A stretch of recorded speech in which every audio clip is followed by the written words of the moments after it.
اللہ رب العالمین نے سورہ طٰہٰ کی آیت نمبر 124 اور 125 میں ہمارے ایک بہت بڑے کرب، بے سکونی، اضطراب اور پریشانی کی وجہ بیان فرمائی ہے۔ اکثر لوگ اس بات کے لیے وظائف مانگتے ہیں کہ جناب بڑی پریشانی ہے، سکون نہیں ہے زندگی میں، کوئی وظیفہ بتا دیں۔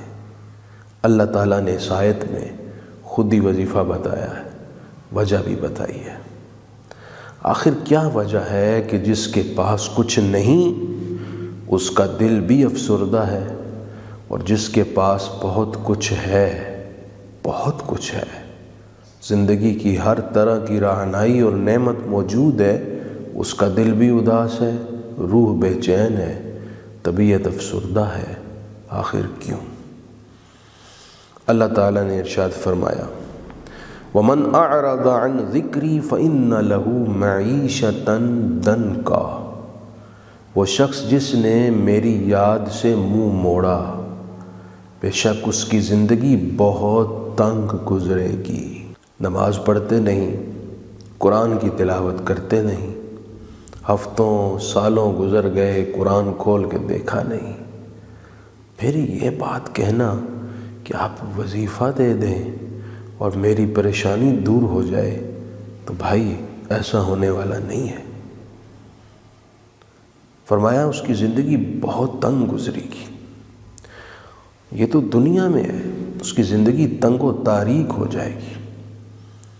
زندگی کے تنگ ہونے کا ایک مطلب یہ بھی ہے کہ اس کے پاس نعمت ہونے کے باوجود دل میں سکون نہیں ہوگا، اس کے پاس سب کچھ ہونے کے باوجود دل حرص کے لیے آوارہ رہے گا، مزید سے مزید کے لیے سرگرداں رہے گا۔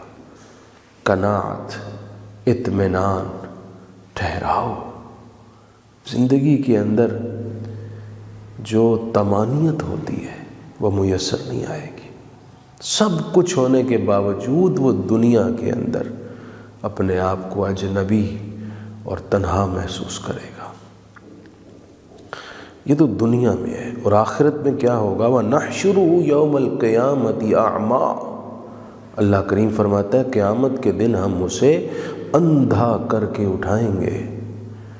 جب وہ اٹھے گا اسے کچھ نظر نہیں آئے گا، تو وہ کہے گا قال رب لما حشرتنی اعمیٰ، اے پروردگار میرے رب، تو نے مجھے اندھا کر کے کیوں اٹھایا؟ وقد كنت بصیرا، میں تو دنیا میں بینا تھا، میں دیکھتا تھا، خوبصورت آنکھیں تھی، سب منظر واضح ہوتا تھا، اور آج مجھے کچھ نظر نہیں آ رہا، میرے مولا میری آنکھیں کیوں چھین لی؟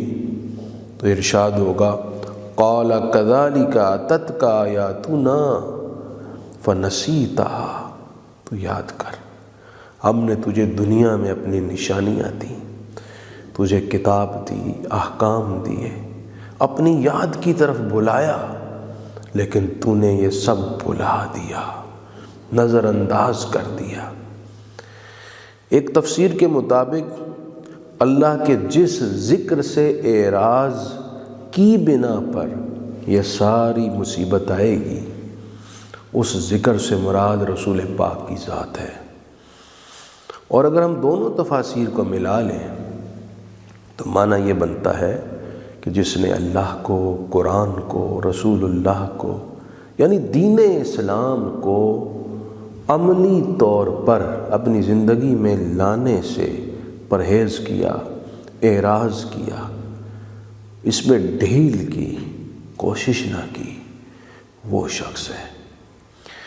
تو فرمایا جائے گا تو نے ہماری نشانیوں کو دنیا میں نظر انداز اور فراموش کیا، وَكَذَلِكَ الْيَوْمَ تُنْسَىٰ، اسی طرح آج تجھے بھی نظر انداز کر دیا گیا ہے، تجھے بھی چھوڑ دیا گیا، تجھے بھی مصیبت میں ڈال دیا گیا۔ یہ جو تنگی اللہ کی یاد سے روح گردانی کی وجہ سے دنیا میں آتی ہے، اس کا سلسلہ یہیں تک نہیں رکتا۔ حدیث شریف کی روح سے یہ تنگی پھر قبر میں بھی آتی ہے۔ تقریباً 70 سے زائد سانپ لپٹتے ہیں، طرح طرح کے عذاب اور سختی، اور قیامت کے دن کی تو جان کاہ، ہوش ربا اور زہرہ گداز سختی ہے جس کے بیان کے الفاظ بھی متحمل نہیں ہیں۔ آج وقت ہے، سکون چاہتے ہیں، اللہ کی رضا کے لیے نماز پڑھیں، اشراق چاشت پڑھیں، تہجد پڑھیں، قرآن کی تلاوت کریں، رسول اللہ کی زندگی کو پڑھیں، آپ کی یاد میں وقت گزاریں، ساتھ ساتھ دنیا کے کام بھی کریں، لیکن جو احکام ہیں ان کے مطابق، زندگی میں سکون پیدا ہو جائے گا۔ اور بندہ یہ سمجھے میں یہ سب کچھ نہ کروں، نہ نماز پڑھوں، نہ روزہ، نہ تسبیحات، نہ دین، اور میں دنیا لیتا رہوں، تو اسے نہ دنیا میں چین ہے اور نہ ہی قبر و حشر میں۔ سارے چین اور سکون کی بنیاد قرآن کی آیت بتا رہی ہے، اللہ، قرآن اور رسول اللہ کی یاد میں۔ اللہ پاک ہمیں اس کی توفیق عطا فرمائے۔